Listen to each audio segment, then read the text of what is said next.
Life Over Coffee. Conversations for Transformation. Marriage devotion number 11, the title of it is Strengths and Weaknesses in Marriage. The scripture verse is Philippians chapter 2, verse number 3. The Apostle Paul said, "Do nothing from rivalry or conceit, but in humility count others more significant than yourselves." One of the most powerful ways to imitate Jesus in our marriages is by having an otherworldly lack of self-interest. A profound statement that connects so well with the gospel is that if the gospel truly anchors you, then we have nothing to fear, nothing to defend, nothing to lose, and nothing to hide. Isn't Jesus just like that with you?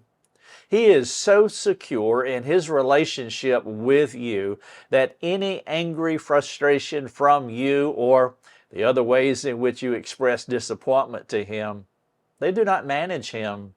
He is not a manipulatable person, no matter how anyone responds to Him.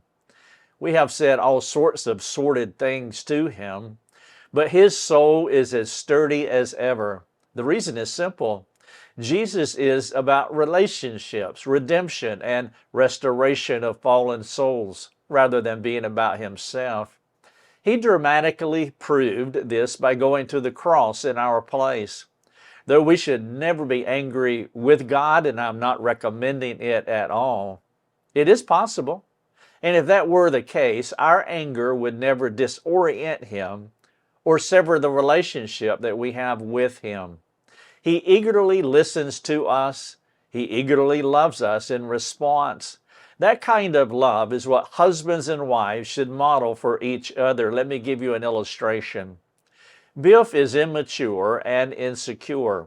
If Mabel says anything that relates to him, their marriage, and the need for him to change, Biff takes it personally and usually sulks for days in response to her remarks. Mabel does not believe that she can be completely honest with him because of his insecurities. Biff's reactive demeanor causes her to take a guarded posture. Rather than speaking openly and honestly about what is going on between them, it's more like talking to a child, where Mabel must weigh and measure every word before she shares it. Mabel is pulling double duty. She must care for her soul and care for her husband's too. She has to grow him up before he can contribute and continue in their sanctification or in their marriage. Mabel works hard not to be self-righteous about Biff, but it is a challenge. Biff is a weak, immature, and insecure husband. He does not process things through a biblical lens, and his shaping influences have captured him. He responds to things through his past personal experiences and hurts. His dad was a mean and condemning man who had a significant influence on Biff's life. Biff is a tedious man who weighs heavily on Mabel's soul. She grows weary being around him because of his long-standing insecurity. There is ongoing and seemingly unresolvable inequitableness in their relationship. It's similar to a college student married to an 8th grader. Biff is so different from Christ and not getting any closer to Him.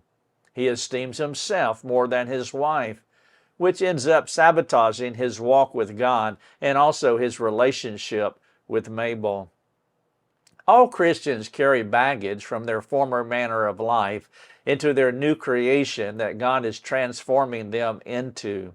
In most marriages, there is an inequitableness in how the two partners are maturing in Christ, which makes sense because each Christian is unique, never in the same place as any other Christian, even if they are married to each other. It would be a monumental mistake to expect one spouse to be equal with the other. Let's take some time to reflect upon this devotion, number 11, Strengths and Weaknesses in Marriage.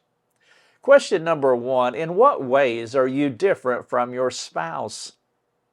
Number 2, did you answer the question by highlighting your strengths and your spouse's weaknesses first? Or did you think about your spouse's strengths and your weaknesses first. Number 3, if you thought about your strengths first, you might not have an otherworldly lack of self-interest like Christ. The danger is that if you think more about where you get it right and where your spouse gets it wrong, you might become angry, bitter, unforgiving, and resigned to and hopelessness along with your pre-existing self-righteousness as you elevate yourself above your spouse. Are any of those things true for you? Your practical suggestion for devotion number 11. Share with your spouse one of your weaknesses and how you need their help working through it. Invite them to share with you similarly. This is devotion number 11, Strengths and Weaknesses in Marriage. Thanks for joining us. Learn more and get access to other resources at lifeovercoffee.com.